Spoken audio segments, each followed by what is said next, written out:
હું દિવ્યાંજલિ Chitroda S1 live news ચેનલમાં આપ બધા મિત્રોને મારા નમસ્કાર। હવે જોઈએ આજના મુખ્ય સમાચાર। ફરિયાદી યાજ્ઞિક ધર્મેન્દ્રભાઈ જોશી નહેરુ ઉંમર વર્ષ 33 ધંધો સોના ચાંદીના વેપારી કલાક ગોલ્ડ કંપની કર્મચારી રહે રાણીપ અમદાવાદવાળા તથા તેની સાથેના અન્ય કર્મચારી પોતાને કારમાં અમદાવાદથી સોના ચાંદીના દાગીનાના વેપાર અર્થે સૌરાષ્ટ્ર વિસ્તારમાં આવેલ હોય અને ગત તારીખ 5/9/2024 રોજ કુતિયાણા ખાતે સોના ચાંદીના દાગીના વેપાર અર્થે વેપારીઓને મળવા માટે ગયેલ હોય અને કુતિયાણાથી પરત ફરતી વખતે સાંજના આશરે 8 વાગ્યાના અરસામાં બાટવાથી 6 કિલોમીટર દૂર બાટવા પાજોદ રોડ ઉપર કારમાં પંચર પડતા ગાડી રોકતા પાછળથી 3 ઈસમો બાઇક લઈને આવી 2 ઈસમોએ ફરિયાદીને છરી બતાવી તેમજ શાહેદોને વાહના ભાગે છરીનો ઘા મારી ઈજા કરી ફરિયાદીને કારમાં રહેલ બેગ જેમાં સોનાના ઘરેણા વજન આશરે 2 કિલો 500 ગ્રામ છે જે 22 કેરેટનું સોનું વજન આશરે 1400 ગ્રામ આશરે કિંમત 94 લાખ તથા 18 કેરેટ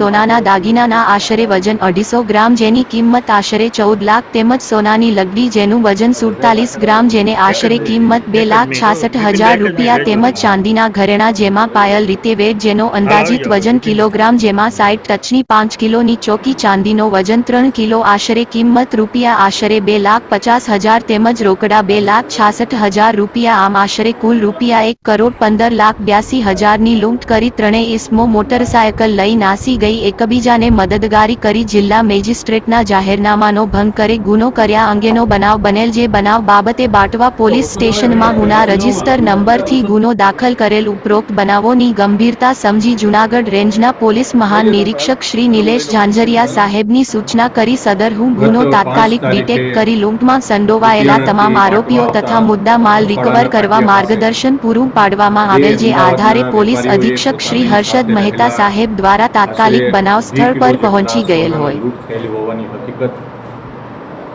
રાત્રિના 8 વાગ્યાની આસપાસ બનાવ બનેલો હોવાની હકીકત પાટવા પોલીસ સ્ટેશને આપી તાત્કાલિક આ બંને ફરિયાદીઓની પૂછપરછ કરી એમની ફરિયાદ લેવામાં આવેલી।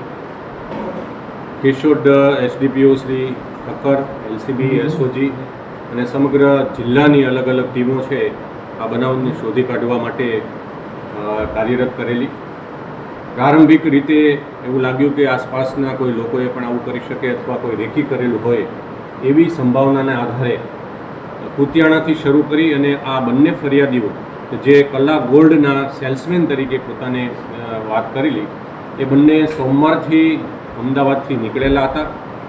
4 દિવસ એ જૂનાગઢમાં સક્કરબાગ પાસેની રોયલ ઇન હોટલમાં રોકાયેલા હતા અને આસપાસના સોનાના વેપારીઓ પાસે પોતાના વ્યવસાયના જે સેલ્સમેનના જે સેમ્પલ છે એ બતાવવા માટે ગયા હતા એવી હકીકત બતાવેલી હતી। દર્શક મિત્રો ચેનલને સબસ્ક્રાઇબ કરશો। હું મીડિયાના માધ્યમથી સૌપ્રથમ તો જુનાગઢ જિલ્લાની 180 ટીમને મારા નતમસ્તક પ્રણામ છે અને એમને સેલ્યુટ છે। જે કામગીરી એમને કરી છે એ બિરદાવા લાયક છે। કઈ રીતે આખી ઘટના બની શું હતું? ઘટના એવી બની હતી કે અમારા સેલ્સમેન યાજ્ઞિક જોશી અને ધનરાજભાઈ 2 જણા ટુરિંગમાં નીકળતા હતા અને દર વખતે રૂટિન મુજબ એમનું કાર્યક્રમ પ્રમાણે હતું અને એમને ષડયંત્ર રચી અને જાતે જ આ કાવતરું કરેલું।